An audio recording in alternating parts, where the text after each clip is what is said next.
नमस्कार. मी सध्या जंतर मंतरवर आहे. लाठीचार्ज झाल्यानंतर दुसरा दिवस. ह्या तो आपल्या नागपूरचा पोरगा आहे, ज्याच्यावर 25 पोराने एकाच वेळेस लाठीचार्ज केला तरी भगतसिंगासारखा उभा होता.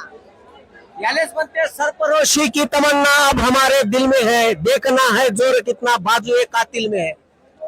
म्हणजे 25 पोलिसांना मारलं तरी माघार घेतली नाही, दटून राहिला. एवढे मारले, एवढे सोटे मारले. तुला कुठं मारलं हे? म्हणजे पुऱ्या शरीरावर खालतून तो डोक्यापर्यंत. तू कुठं कुठं म्हणजे गेला आता? हे केरला हाऊसच्या पहिले बॅरिगेड होता.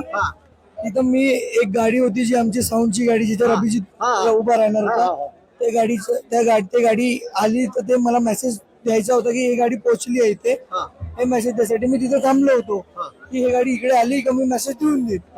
तर त्यासाठी मी थांबलो होतो. ते पोलीसवाल्यांनी माझ्यावर आणि या कोर टीमचा मेंबर होता. मी कोर टीमचा मेंबर आहे आणि 25-30 लोकांनी मला मारलं तिथे. तुझा व्हिडिओ आणि त्यांनी शिवी काढ करू करू मारलंय. शिवी काढ काय केली? आता ती शिवी एवढी खंदी आहे की मी बोलू नाही शकत. मारे म्हणजे बहिणीची शिवा तू. अरे काही त्याच्यात मारणाऱ्या गुंडे सुद्धा होते. ठीक आहे, काही लोकांच्या नेमप्लेट खोट्या होत्या, म्हणजे नेमप्लेटच नव्हत्या.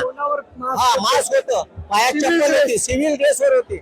म्हणजे असे लोक तिथं गुंडे होते. गुंडे RSS BJP चे गुंडे आहेत. अरे नागपुरात काय करताय RSS BJP? हटवायला भाई, तुमच्या पोरांच्या मृतदेहावर उभे आहेत ते लोक. समाजकारण नाही करत आहे, राजकारण करत आहे. हे पोडे शिकून राहिले.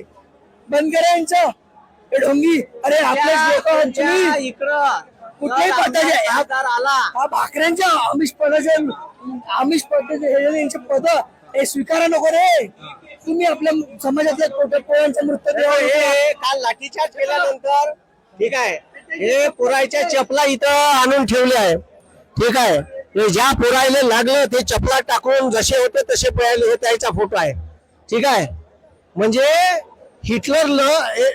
हिटलरनं ठीक आहे 4000 ज्यू लोकायले इटलीच्या आपल्या जर्मनीच्या चौकात, बर्लिनच्या चौकात गोळीबार करून मारलं होतं. तर त्याचा ठीक आहे, तिथं संग्रहालयात ढीग आहे.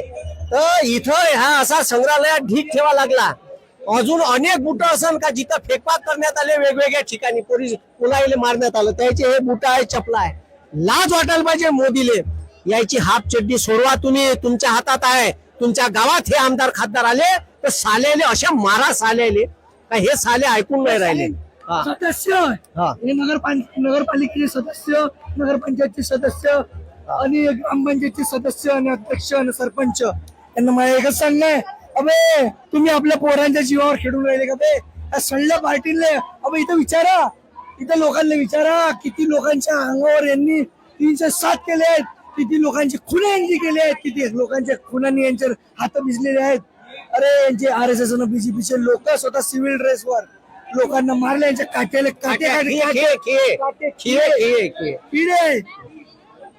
मी तो बोलतो मारून राहिलो, मला मारून राहिलो, मी मारून राहिलो होतो का? तुम्ही मला एक गोष्ट सांगा, तुम्ही मारून बी राहिले तर इच्छा खालता मारू शकता. इथं कोण मारते बे? अपराधाली ना मारत कोणी, अपराधाली ना मारत. इथं परत डोके फाडत परी मारलं. किती लोकांचे मृत्यू झाले, यांना किती लोकांना मारून टाकलं. इथं 300-200 गुन्हे मारायचे. किती लोक, किती मुलं मृत्युमुखी पडले याच्यात, याचा काही आकडा नाही आहे. कोण्या हॉस्पिटलला नेले माहित नाही आहे. अरे पुष्कळ लोक कुठं गेले, का गेले, कोणत्या नालीत पडले त्याच्या अंदाजा नाहीये. अरे 302 सारखे गुन्हे दाखल करा नरेंद्र मोदीवर, अमित शहावर. आणि अरे याचा कोणताच अधिकार नाही. या भारतीय संसद मध्ये इथे उभे पाय ठेवायचा हे काळ्या प्रकारचे लोक आहेत. मी म्हणतो त्यांच्या सगळ्यांचा राजीनामा घ्या आणि संसद बरखास्त करा. मारला देशद्रोहाचा गुन्हा, कोणत्या जेलात टाकायचा. आणि चंद्रशेखर बावनकुळे, मी त्याच्यासोबत डिसेंबर पर्यंत काम केलेलं आहे. तो म्हणते हे राजकारण करून राहिले, आता आम्ही का पॉलिटिकल पार्टी आहो का? मला एक गोष्ट सांगा, आम्ही राजकारण करून राहिलो. एक गोष्ट सांगा, तो म्हणताय की बावनकुळे साहेब तुम्ही ऐकून घ्या, थोडे शब्द इकडे करू शकता, पण हे आमची भावना दुखवलेली आहे. आमच्या पोरं मेले, तुमच्या पोरांना मेले, नाव घेऊन बोलू शकतो, नाव घेऊन बोलू शकतो ना. बाजूवाला मेला, नाव घेऊन बोलू शकतो बावनकुळे साहेब. अरे मला सांगा, पेपर तुम्ही म्हणता पेपर लीक पहिले अगोदर होतो, ते आजी माई पहिले बी होती, आता नाहीये. तुम्ही आज मंत्री आहात, उद्या नारायण हा, समजा ना. सत्ता येईल, आम्हाला सत्ता जाईल. आम्ही त्यासाठी इथं उभा आहो ना, का पहिले जे झालं ते नाही झालं पाहिजे म्हणून इथं उभं होतो. पुन्हा संसद बरखास्त करा. आम्हाला हे असे नेते संसद पाहिजे. आपण बरखास्त करू साल्याची. हे भारतीय जनता पार्टीचे गुंडे, हे टेररिस्ट ऑर्गनायझेशन आहे. हे टेररिस्ट ऑर्गनायझेशन आहे. हे पाठी दाखवून नाही चपला, आणि याच्यापेक्षा अत्यंत चपला बाहेर पडू नये. कोण कोण लोक गटारामध्ये पडू नये. कोण कुठं आहे? मागे तुम्ही पाहू शकता आमची सुद्धा हे माझ्या इथल्याच एका प्रोटेस्टरची त्यांनी मला चप्पल दिली की बाबा, पोरायच्या बॅगा होत्या इथं, बॅगा गिजा सगळ्या फेकपात केल्या. फोटो कामठीचे लोक, आम्ही कामठीचे लोक निषेध करतो. आणि माझे जेवढे नातेवाईक आहे, मी सांगतो, मी एका आलो असेल एका जातीचा, पण मी मला एक गोष्ट सांगतो, जातीचा नाही, भारतासाठी लढा. आणि माझ्या सगळ्या लोक, माझ्या सगळ्या रिश्तेदारांची मला एकच बोलणं आहे की हे आपल्या कामठीमध्ये उखाडून फेकायले. हे साले आपल्या पोरांसाठी नाही लढत, हे साले स्वतःच्या खिशाई भरासाठी आणि आपल्या पोरवारासाठी लढते. साले यांचे पोरं जातात रे बाहेर, आणि आपले पोरं साले वावरावर नागरत राहते. समजा, हे सत्य भावना आहे, त्यानं सांगितली. याच्यावर तुम्ही लक्ष द्या, ठीक आहे ना. आपल्या गावात जर आता एखादा बीजेपीचा आमदार खासदार आला, तर जसं आपल्या पोरायले मारलं नाही तर तसं सुखवास आलेला. नगरपंचायत मध्ये 17+1 एवढी बॉडी आहे नगरपंचायतची. एकही नगरसेवकानं, एकही नगरपंचायतच्या अध्यक्षानं बोललेलं नाही. मग कोण रे भाडकं का तुम्ही? मी नाव घेऊन बोलू शकतो तुमची, आज बोलू शकतो तुम्ही. उचलला का मुद्दा? एक किती पोरं 15 ने 20 हजार रुपये कमवणारे लोक आहेत ते कुठे जा गेले?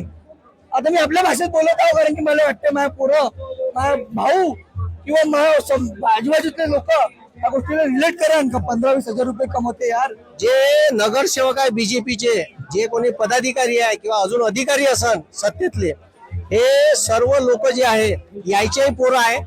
जे पोलीसवाले आहे इथं त्याचे पोरं आहे. उद्या त्याच्याही पोराला आत्महत्या करायची वेळ येऊ शकते जर नीटचा पेपर फुटला तर. आणि तुमच्या भविष्यासाठी लढत आहे आम्ही, ठीक आहे. हे लक्षात ठेवा. त्याच्यामुळे लाठीचार्ज करायच्या पहिले विचार करायला पाहिजे होता, ठीक आहे. किती काय कोणी ऑर्डर दिला तर या देशात तुमचा स्वाभिमान काय म्हणते, कायदा काय म्हणते हे ठीक आहे.